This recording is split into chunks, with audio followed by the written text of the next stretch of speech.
Hey everyone, welcome to the first Pawsome University Small Bites episode. Today we're going to talk about the biggest mistake puppy owners make.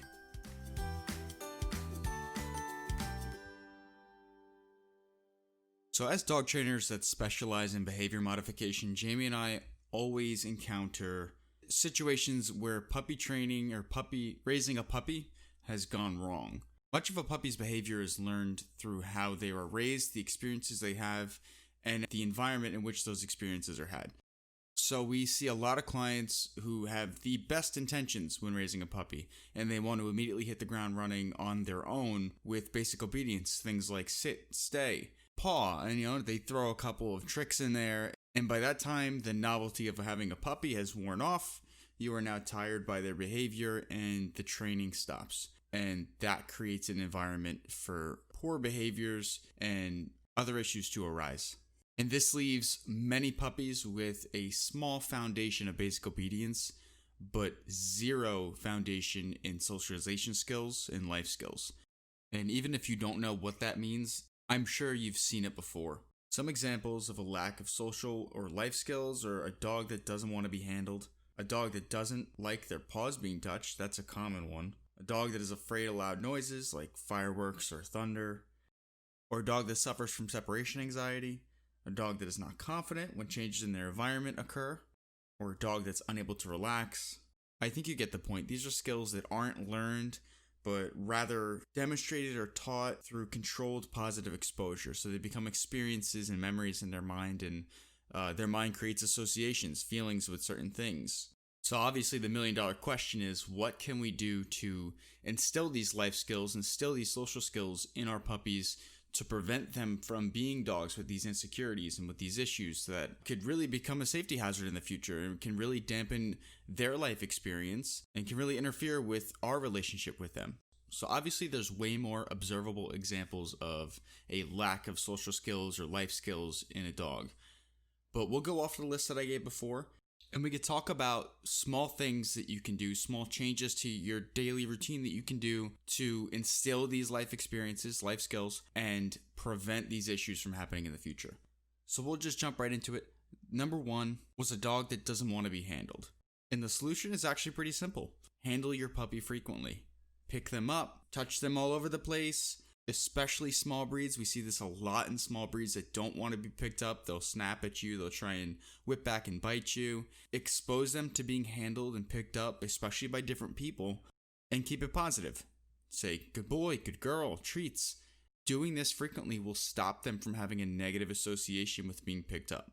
So a really super common one, a dog that doesn't like their paws touched.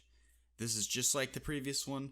Get them exposed to having their paws touched. Make it positive. Teach them paw. Touch between their digits. Touch their nails. Get between the pads. Keep it a positive experience. Although they sell nail clippers in PetSmart, Petco, all these stores, Pet Supplies Plus, leave the nail clippings to the professionals. One bad experience with a nail clipping and your dog will never let you touch their paws again. So if you're not skilled in it, if you've never done it before, if they have black nails where you can't see the quick, leave it to the professionals. Now let's talk about a dog that's afraid of loud noises. Thunderstorms, fireworks, this is another super common one. And many of us might think, all right, this is super irrational. Why is my dog acting like this?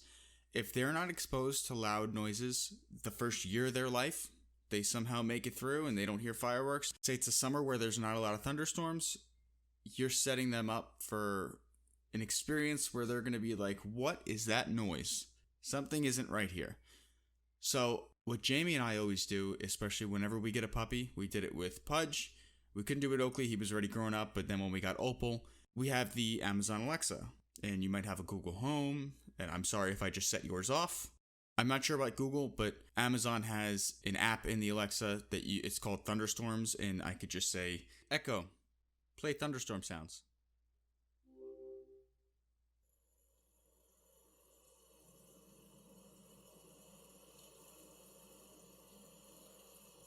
And then she'll play thunderstorm sounds.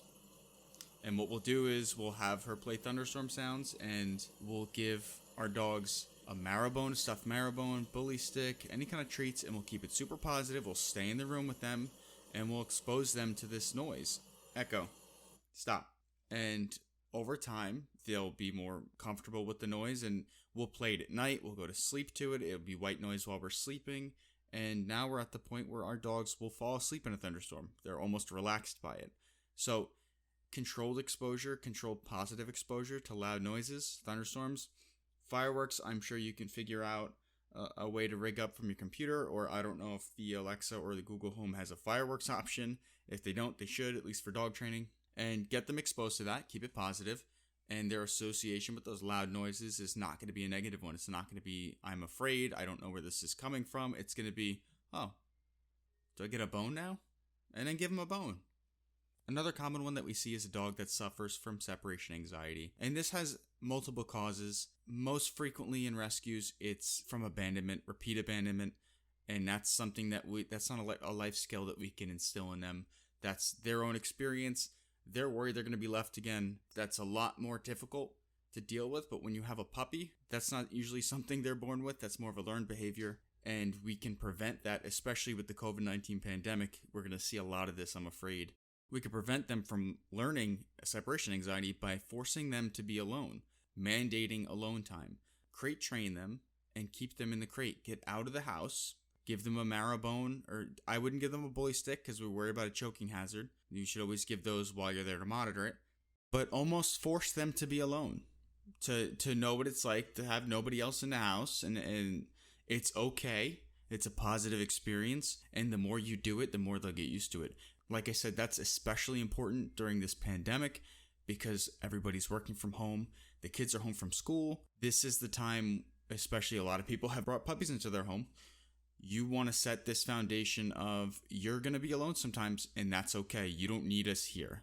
And that's gonna be one of those life skills where they learn that they can be by themselves and they don't need to be anxious when they're alone. You got to set them up for success. Another one would be a dog that's not confident whenever their environment changes. They're not very resilient to change. They like their routine, they like their structure, and if something changes, the neighbors are having construction done, you're having a party, something like that, they kind of shut down, they kind of freak out, they're not really feeling it. This is usually the result of a puppy who's had a routine and you have not gone off that routine at all. It's important to give them different experiences. It's important to get them out of the house and expose them to new environments on a regular basis. What we like to do is we'll take them on hikes. We'll go to the park. We'll take them for a drive. We'll go get ice cream. We'll go visit their grandparents.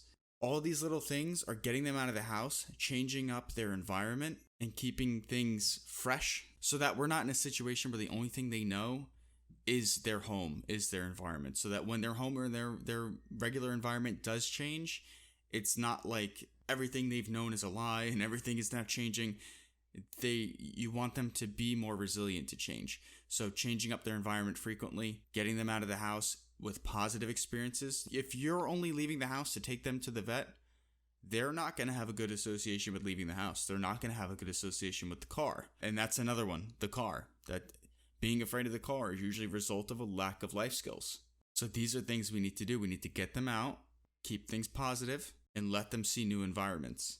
And of course, if you have a puppy, this is going to be something where you're going to wait until they're 4 months. If you're going out on a hike or you're seeing other dogs, socializing, let them get their distemper, their rabies vaccines, which are usually at 4 months depending on your location. Another example, not as common, is a dog that's unable to relax. It's not as common, but we do see it, and a lot of people want to just resort to CBD oil or anxiety meds, and it's not always anxiety. Sometimes it's just all they know is go, go, go, is play, play, play. And usually this is something they'll grow out of, but you want to not even have to worry about this stage. It's not fun for them to be constantly go, go, go in their mind. So the way we can prevent this is to put your puppy down for naps. It's up to you to say when playtime's done. Call it quits. End playtime, put them in their crate because we're going to crate train them and give them some enrichment, a marrow bone, a bully stick, as long as you can keep an eye on them and keep that positive association with the crate and end play and allow them some time to relax because they will keep going if you allow them and then they will not know what it's like to relax. And these are all just, obviously, like I said, there's a ton of other observable examples of a dog that's lacking life skills, a dog that's lacking socialization skills. But as you can see, it's not about obedience training. It's not about what tricks can your dog do. It's about what experiences are they having before they reach maturity, and are those experiences positive? And if they are, and if you have a wide variety of experiences, you're going to have a very resilient dog that's able to handle any kind of change in their environment. Meet any people, meet any other dogs. They're going to be very resilient and very happy and very stress-free. So there you have it. That's the number one mistake that puppy owners make while raising a puppy. If you're raising a puppy, I hope that you got this information soon enough and you can prevent an issue from happening or prevent a negative experience or negative association. As usual, if you have any questions, you can reach out to us. Follow us on Instagram at Pawsome University, Facebook, Pawsome University. We have a YouTube channel, Pawsome University. I think you get the message here. Everything is Pawsome University, so you could find us on any of those channels. If you enjoyed this, please like, subscribe, rate us 5 stars, and share with a friend that has a puppy. Share our podcast. It really helps us out. So that's all. That's your first Pawsome University Small Bite. I hope you liked it. Let us know how you'd like the Small Bite segment. They're going to come every Friday to kick off the weekend with a little bit of dog fun, a little dog information. Hope everybody has a pawsome weekend. Until next week, class dismissed.